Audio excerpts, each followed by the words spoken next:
Hello and welcome to the program today. I'm your host, Neal Howard. Thank you so much for joining us here on Health Professional Radio. Our guest in studio is Dr. Mary Wingo. Dr. Wingo earned her Ph.D. in human stress research from the University of North Texas. Her specialty is physiology, specifically the human physiological stress response. And she's in studio today with us to discuss her brand new book, The Impact of the Human Stress Response. Welcome to the program, Dr. Wingo. Thank you so much, Neal. It is a pleasure to be here. Thank you. We all encounter stress. Are you talking about the little everyday stressors of just living, or are we talking about something that's actually a hazard to our health? Well, to answer your question, I'll try to answer this as briefly as I can.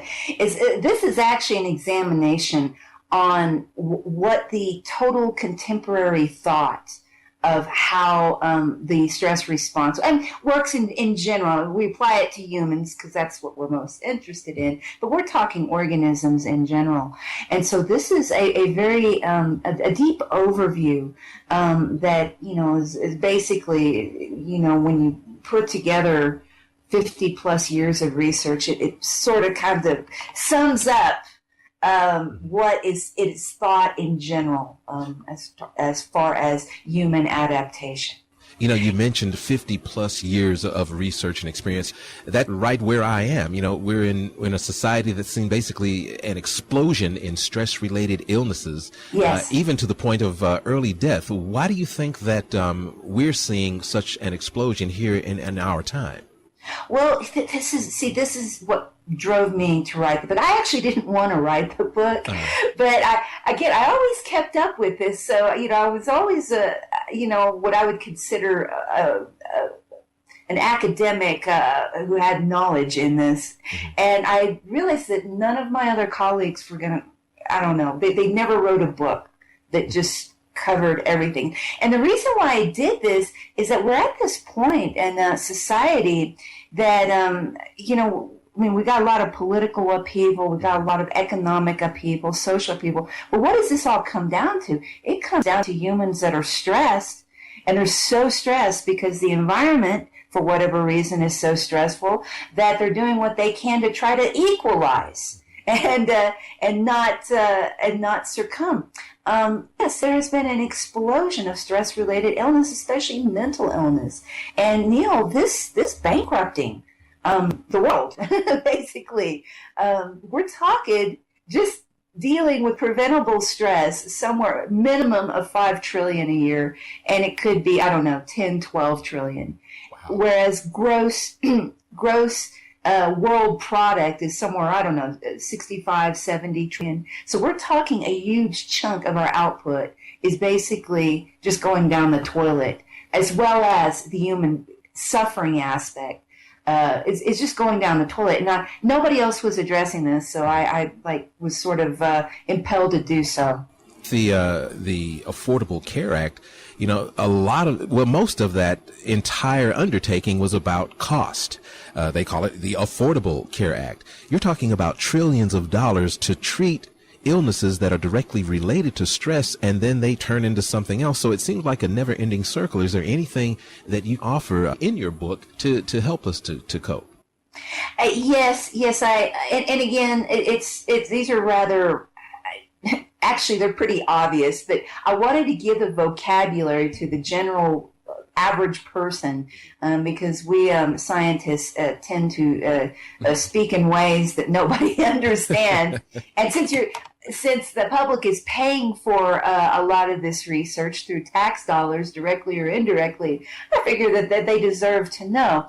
Okay. Well, number one, there's a couple little things just to off the top of my head. Number one, you need to understand what stress actually is. Stress is the rate of adjustment that you go through in order to adapt to whatever environment you find yourself in.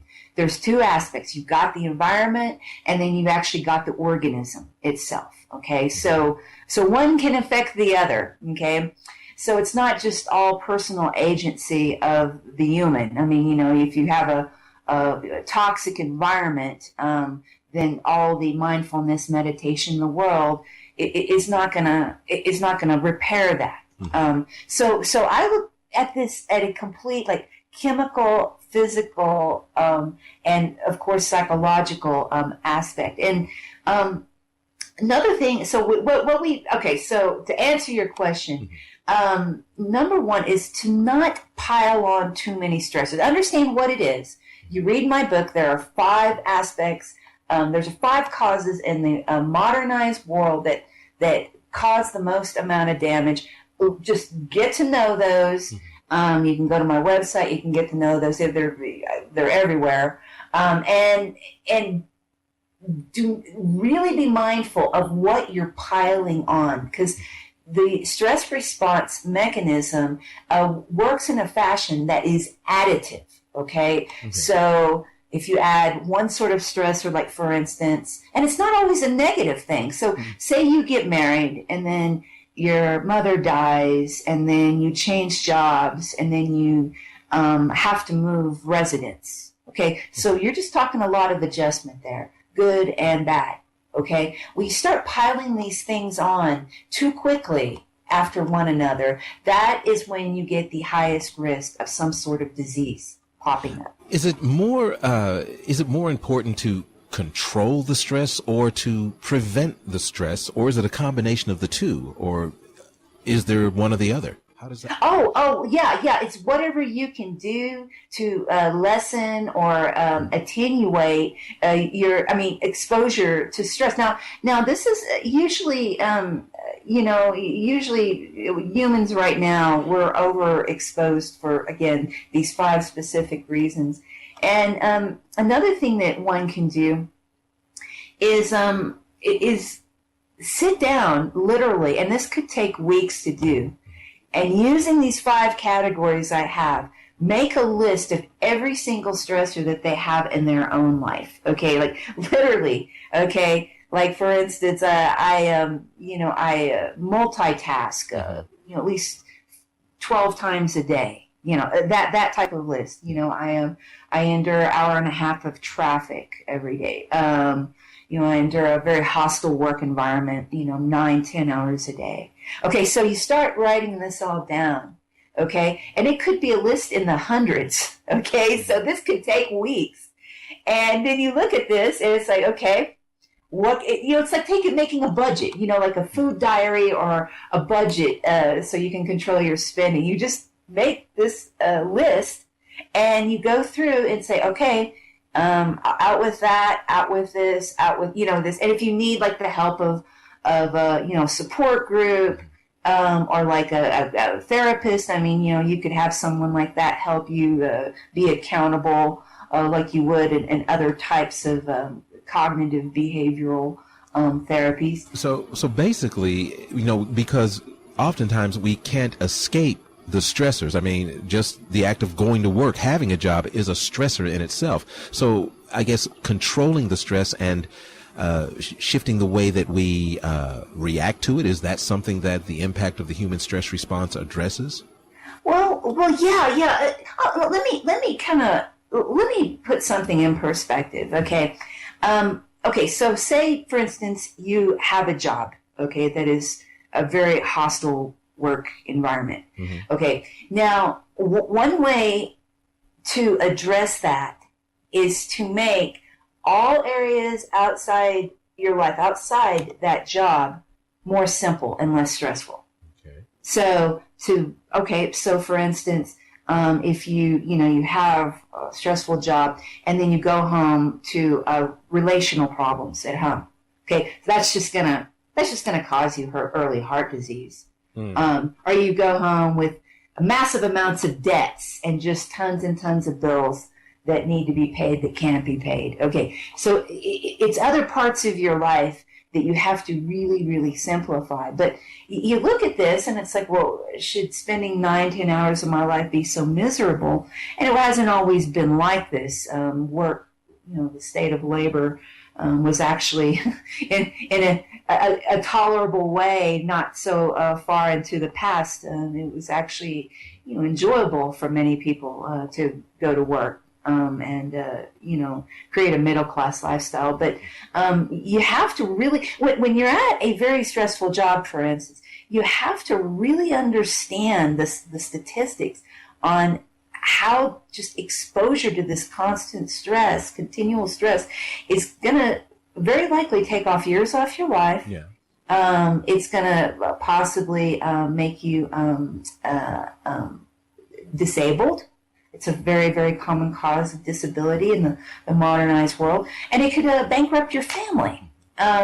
Because, again, not just the medical cost, but the indirect cost of just losing function, the ability to work, the ability to care for, your family in an effective manner. So you have to just kind of, if people have the vocabulary and where it's like, okay, so I can, either risk my life and risk financial destruction, especially in the U.S., because of this, or maybe I should sort of kind of think of finding other lines of work. You're talking trillions of dollars. You mentioned trillions of dollars before. Yes. What do you think why does this staggering amount escape, our political leaders, our world leaders? What is the deal? Surely business owners know this cost. What about our leaders who, shape our futures? Why aren't they doing more? Well, actually, business leaders don't know. Because let me tell you, no one has ever really put it into practical manners. This is hard science. This is stuff that's probably more complex than quantum mechanics. So you're talking just getting a big picture together. Like for me, it's taken 20 years of solid review. Watching just like the molecular level, the macro physiological level, the ecological, political level. Just step by step, stage by stage in the hierarchy, just looking at how stress affects each stage. And it's like, finally, when you start putting some numbers together, you're going, oh my God. No one really, they know it, but they don't know the hard numbers. And seriously, if governments really knew the hard numbers, what they're spending, if they have any sort of socialized health care, what they're spending on just stress, then I would guess that policy would change very quickly, especially in the workplace. I don't doubt it at all. Now, where can our listeners get a copy of The Impact of the Human Stress Response? Well, they can go to my website, marywingo.com, and they can even get a free segment of my book where they can get started on their own path to recovery from excessive stress that they can download along with a video that I made at 11,500 feet here on top of a mountain in Ecuador. And so, there's a real good start that they can go with that. They can also go to Amazon.com. Great. You've been listening to Health Professional Radio. I'm your host, Neal Howard, in studio with Dr. Mary Wingo. Transcripts and audio of this program are available at healthprofessionalradio.com.au and also at hpr.fm, and you can subscribe to this podcast on iTunes.